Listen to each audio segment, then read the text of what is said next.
40 let. Ja, moram reči, da smo bili zelo zagnani in smo se zelo veselili tega ocenjevanja vinskega letnika, kajti v tistih časih ni bila narava tako naklonjena, ni bilo toliko sonca, kot je v današnjih letih.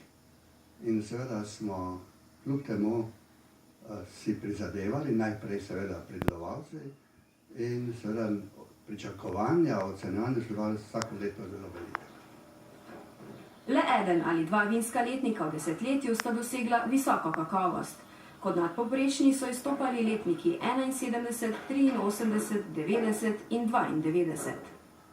Zdaj pa že je obrnjeno, da je v enem desetletju en slabši. O slabem nikoli ne govorimo, ampak zadovoljiv. Tako da smo lahko tisti, vsaj ti mladi, ki zdaj živijo, ki imajo radi vino, dosti lahko bolj uživajo, kot smo mi, ko smo pričakovali, kakšen bo letnik.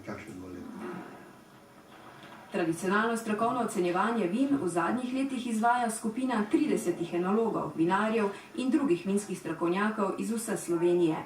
Ocene posameznih vzorcev vin so osnova za skupno oceno vinskega letnika vinorodne dežele Podravje. Tako da smo letos izbrali kar lepo število vzorcev. Vinogradniki Podravja so se odzvali z 155 vzorci, od tega so prinesli 132 vin normalnih trgatov, 22 vin posebnih kakovosti in pa ena penina se je našla tukaj. Je pa celoten izbor vinorodne dežele Podravje, torej bi rekli, od belih rdečih zvrsti, od šipona do rumenega muškata, od žametovke do modre frankinje. Ko gre za to ocenjevanje po zakonu o vinu, je maksimalna meja 40 vzorcev na dan.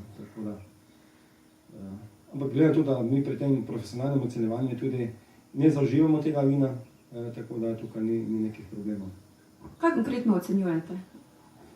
Parametri so glavni videz, vonj, okus in harmonija. Ne glede na kakšna lestvica ocenjevanja je po svetu, vse te lestvice ocenjujete enake parametre. Se pravi, najprej vizualna ocena, potem nanos, okus in na koncu celokupen vtis. Če vse to štima, potem je ocena visoka. Organoleptično ocenjevanje vin poteka po pravilih, ki jih določa zakon o vinu. Vsa vina na tržišču pa morajo opraviti tudi kemijsko analizo, ki jo izvajajo za to akreditirani laboratoriji. Pri kemijski analizi je nujno oziroma obvezno je alkohol, relativna gostota, skupni ekstrakt, potem so skupne kisline, hlapne kisline, skupno žveplo, prosto žveplo, pri kakovostnih vinih pa še dodatno zraven pepel.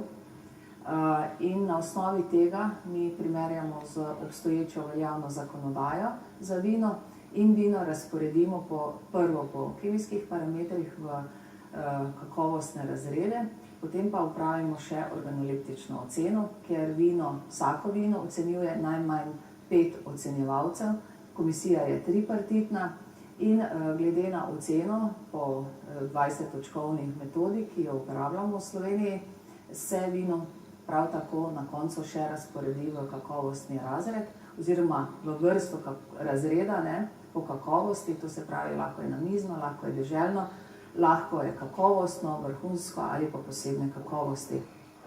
Mislim, da je to izredna pomembna povratna informacija, tako za stroko, kot predvsem za proizvajalca. Kako se usmerjati, kako načrtovati, v kateri smeri razvijati in predvsem seveda temu primerno izvesti in uvajati vse agrotehnične ukrepe kot tehnološke pristope, da bi bili čim bolj uspešni, predvsem pri oceni samega potrošnika.